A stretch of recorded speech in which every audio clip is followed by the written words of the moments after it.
میں فضا خیریہ کے ساتھ ہم ہیں۔ نرم اور نازک کلیاں، شگفتہ پھولوں کے بکھرے جانے کا نام طلاق ہے۔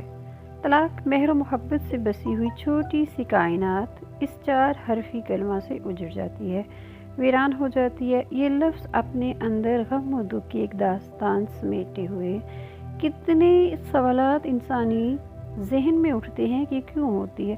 آیا طلاق کا کوئی فائدہ بھی ہے؟ قرآن پاک اس کے بارے میں کیا کہتا ہے؟ طلاق کی 2 قسمیں ہیں۔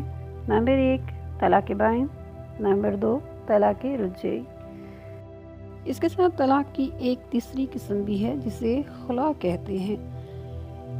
یعنی ہم دیکھتے ہیں کہ ہر جگہ مرد کے لیے کہا گیا ہے کہ وہ رجوع کر سکتا ہے، طلاق دینے کا حق مرد کو ہے، عورت کو حق نہیں ہے، مگر خدا یکساں سب کے لیے مہربان ہے۔ عورت بھی اس حق سے اللہ تعالیٰ نے اسے ضرور حق دیا ہے۔ اگر شوہر اذیت پہنچانے والا ہو یا بہرحال ایسا شوہر جو عورت کی قدر ہی نہ سمجھے اور عورت اپنے شوہر سے پریشان ہو تو حق رکھتی ہے کہ شوہر سے خلا طلب کر سکتی ہے، مگر اس میں شرط یہ ہے کہ عورت یا تو اپنا حق مہر معاف کر دے یا کوئی مال اس کو بخش دے اور طلاق طلب کرے۔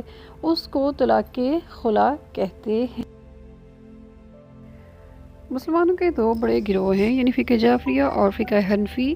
اہل سنت والے کہتے ہیں کہ ایک ہی دفعہ طلاق کہنے سے طلاق ہو جاتی ہے، جبکہ اہل تشیع کے نزدیک 1 یا 2 دفعہ کہنے سے طلاق نہیں ہوتی۔ اس کے لیے وہ کہتے ہیں کہ عربی میں صیغہ پڑھنا ضروری ہے۔ شیعہ قائل ہیں کہ غصہ میں جذبات گروہ میں طلاق نہیں ہوتی۔ ہر مرتبہ طلاق دینے کے بعد تقریباً 3 مرتبہ حالت عدت میں طلاق کے بعد رجوع کیا جا سکتا ہے، مگر اہل سنت والے اس چیز کے قائل نہیں ہیں۔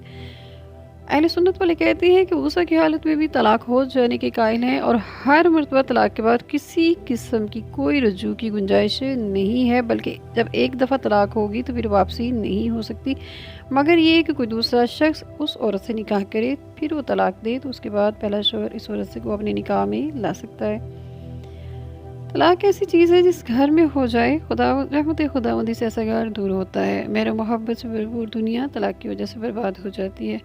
ہماری دعا ہے کہ خدا سب کا گلشن آباد رکھے اور ہمیں معاشرے کو خدا توفیق دے کہ ایک دوسرے کے ساتھ اسلامی اصولوں کے تحت ایک بھرپور خوشحال زندگی گزار سکے۔ اپنا خیال رکھیے گا، پھر ملیں گے ایک نئی اور مزے کی خبر کے ساتھ۔ السلام علیکم ورحمۃ اللہ وبرکاتہ۔